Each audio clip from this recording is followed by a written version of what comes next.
Welcome to Voice of Cards. Welcome to Voice of Cards.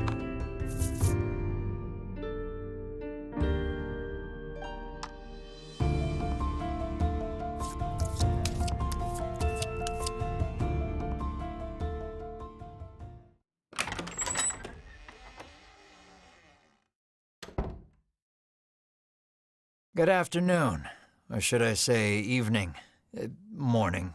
Morning? At any rate, I am the Game Master. Pleased to make your acquaintance. Before we begin, there is something I must tell you.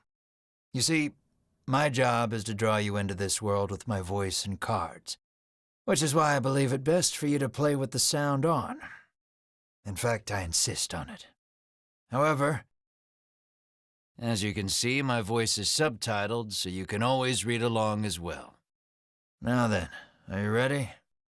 Let's begin.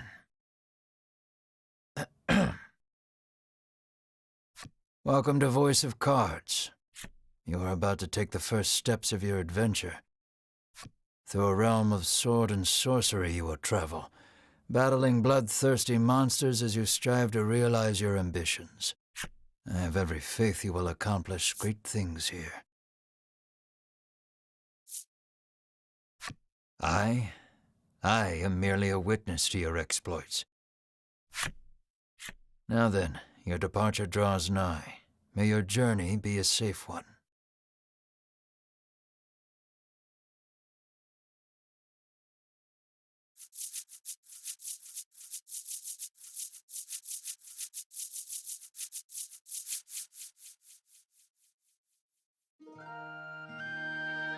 This is Castle Advent. Queen Nilla reigns over the kingdom from within its walls. 3 white-clad adventurers have gathered here at the Queen's summons. Present yourselves, O faithful of the Ivory Order.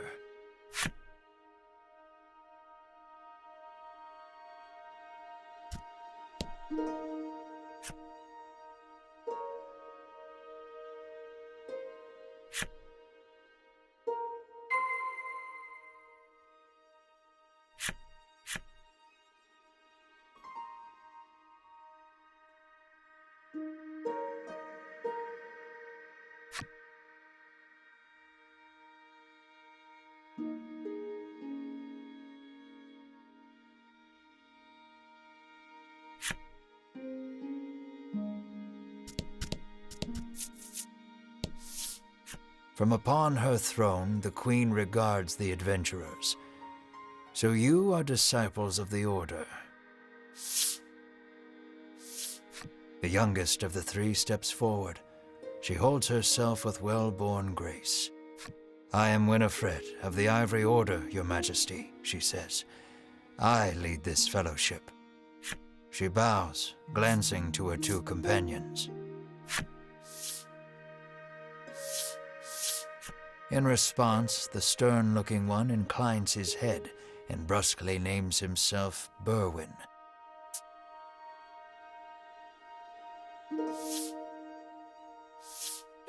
The older man is the picture of courtesy as he genuflects and introduces himself as Hedwyn.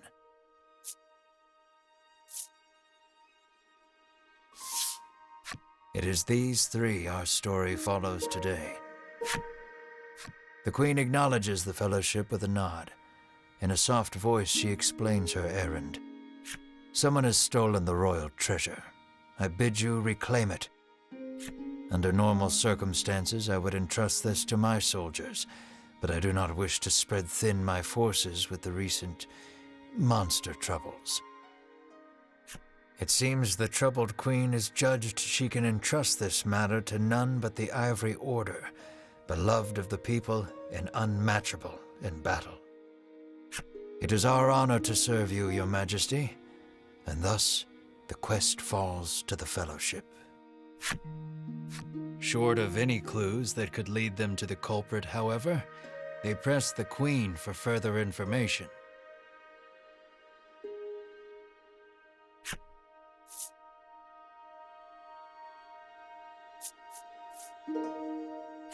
Usually, one would expect recompense for this sort of undertaking. You're quite a mercenary, but... As demanding a reward would go against the tenets of the Ivory Order, you hold your tongue. The Queen, however, has already said she will reward the Fellowship with whatever they desire. It seems the royal treasure is just that important.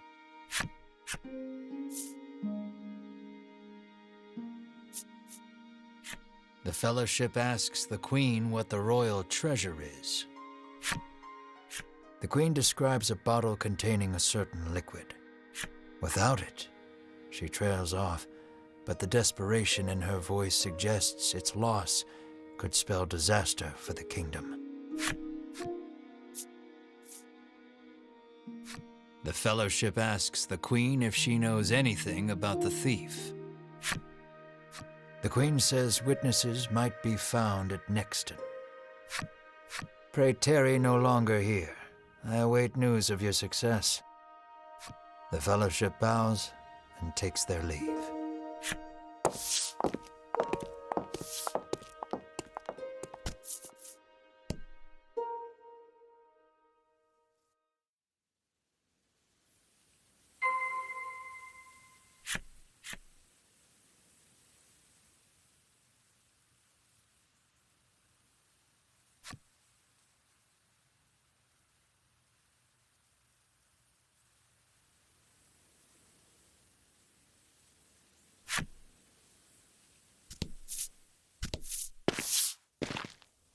We can waste no time finding the treasure. Winifred strides toward town. Wait, cries Berwin, blocking Winifred's path.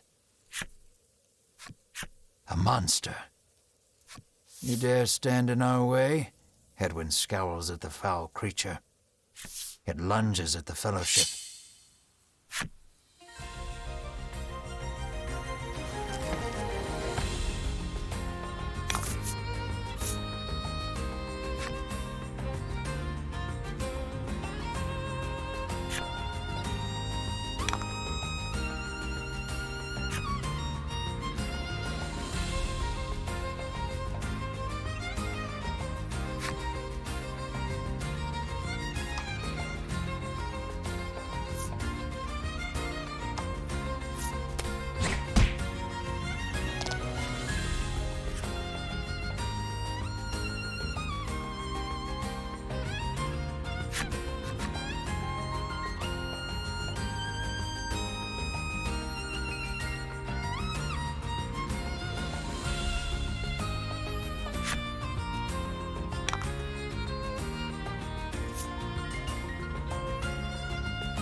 Winifred heaves a disgruntled sigh as she smooths her rumpled garb.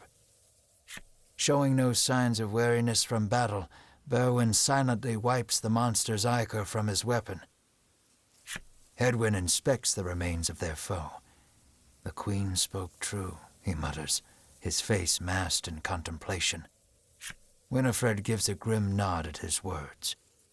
Mayhap the treasure's theft and the monster's behavior are connected somehow. First things first, the Fellowship needs to gather more information.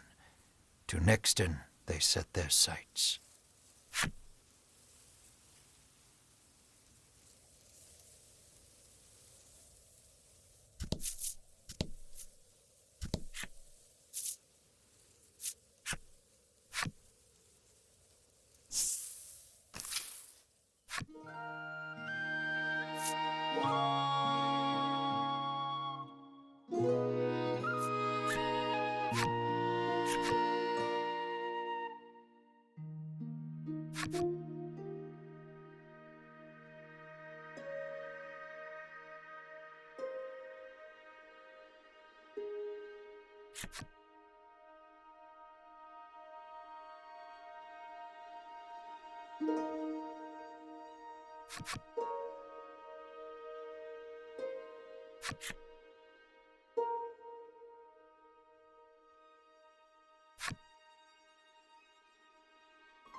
How may I help you?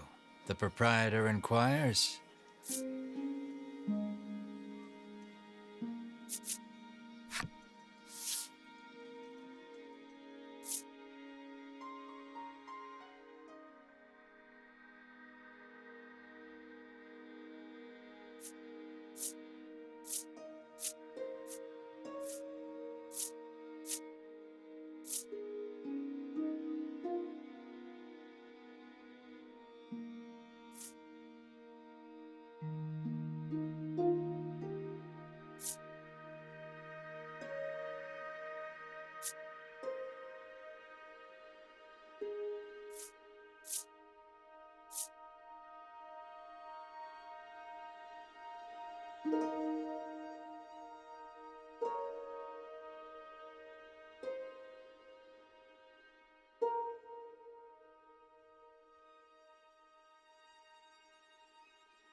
Will that be all? The proprietor asks.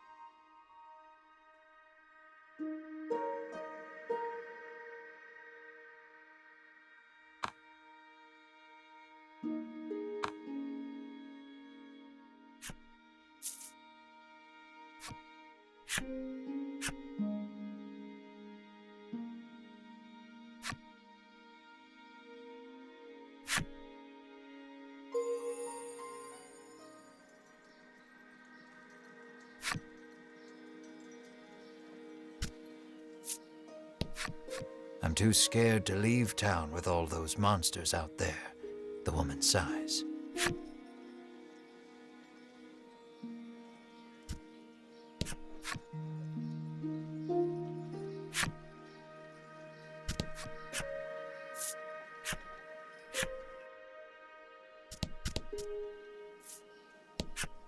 Welcome to Nexton, hails a man.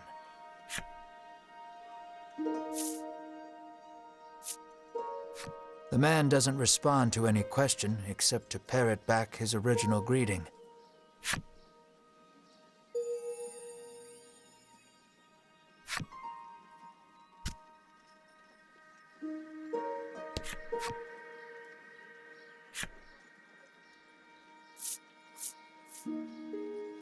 The Fellowship asks if he's heard anything about the theft of the royal treasure. The man's eyes widen. He leans close to Winifred and whispers something in her ear. Welcome to Nixton.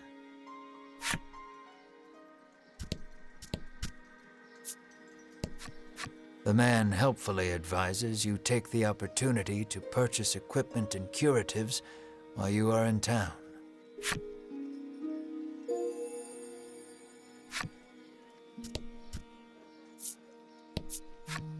A woman sits hunched over by the side of the road. Upon catching sight of the Fellowship, she calls out for their aid. She's sprained her ankle and needs you to take her to the nearby apothecary.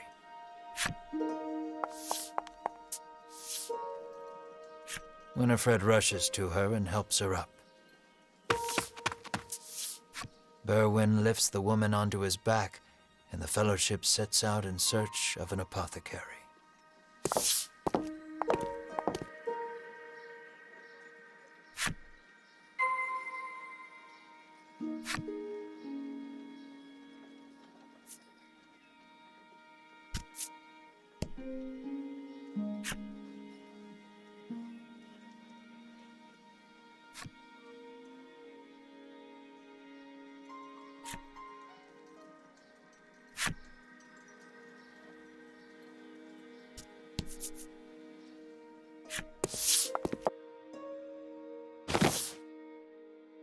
You arrive at the apothecary.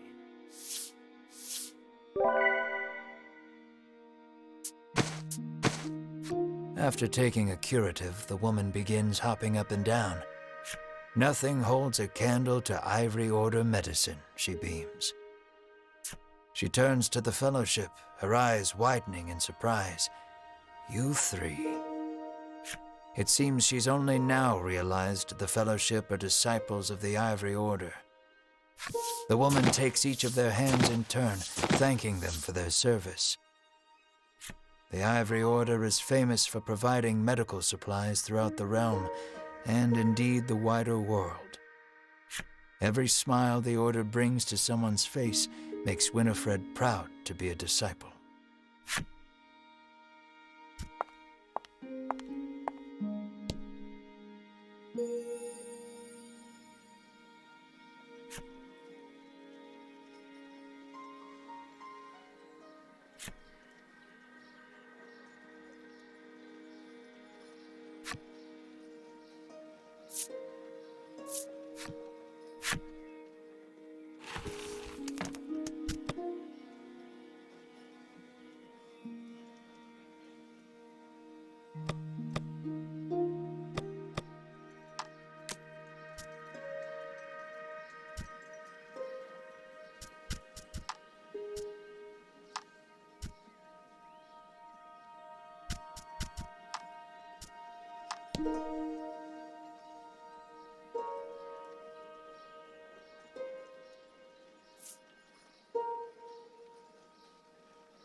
How may I help you? The proprietress inquires. The apothecary catches sight of the fellowship. Ah, the Ivory Order, to which I owe the prosperity of my humble shop, she says. She gestures to the drawers filled with her wares. Pray, choose one of my concoctions and take it at no cost. It shall be a token of my thanks to the Order. The fellowship insists they will pay as any other customer would, and sets about browsing her wares.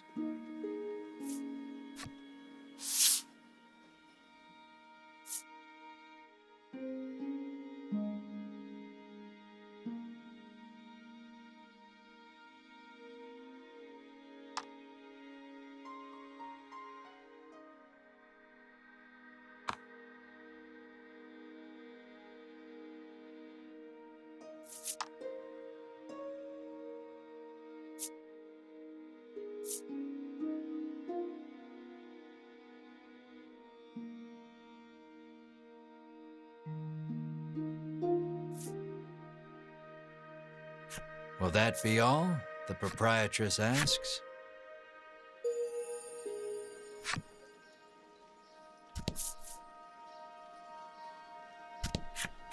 How may I help you? The proprietress inquires.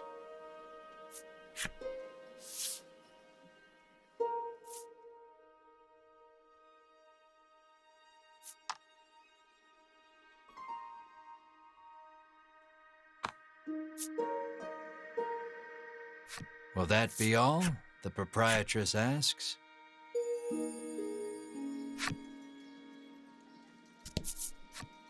The man claims he saw a suspicious someone leaving the castle grounds carrying what looked to be a medicine bottle. He didn't get a good look at their face, but says they were nothing but skin and bone. The fellowship thanks the man for the useful information.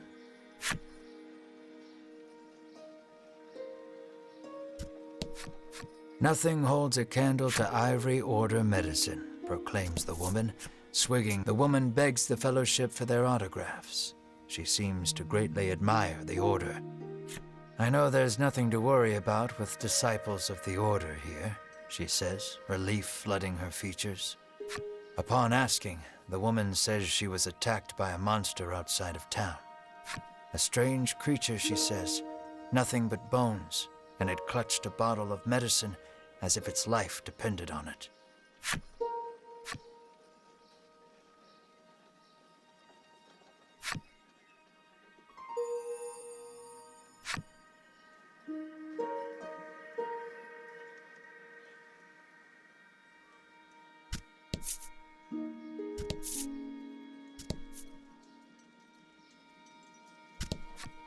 You make your way to the inn, where you're greeted with a hearty hello by the owner.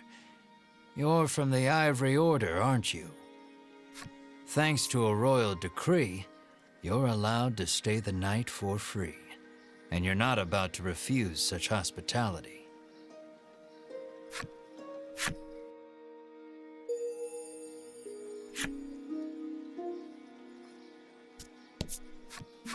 Apparently, there's a monster lurking around the outskirts of town stealing medicine, and only medicine. Rumors claim the monster fled to the west. Thanks to the information gleaned from the townsfolk, the fellowship is all but certain of who has stolen the royal treasure. The first clue was the Queen's description of the treasure, a small bottle containing a certain liquid. Then there's the bony figure seen fleeing town, the skeletal monster clutching the bottle of medicine, and the monster that fled west. From all that information, the fellowship distills the thief's true identity.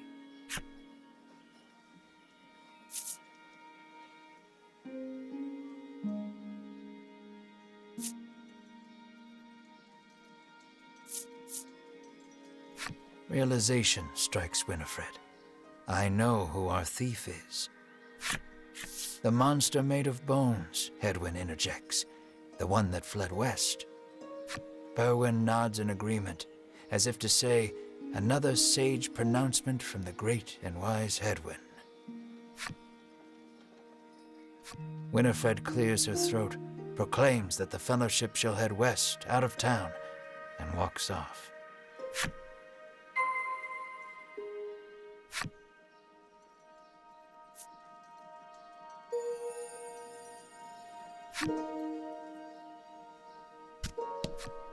An innocent-looking young boy accosts the Fellowship. "Want to play a game with me?" he asks expectantly. In this parlor, you can play cards. The child rambles on, wheedling you. "I'll give you this if you play with me."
Thanks for playing, the boy squeals. He hands over the medicine bottle as promised.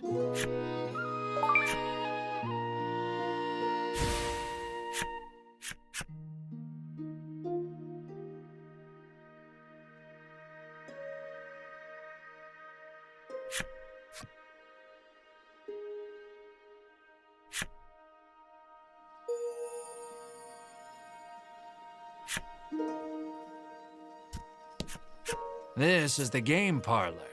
Come play cards, the boy at reception calls.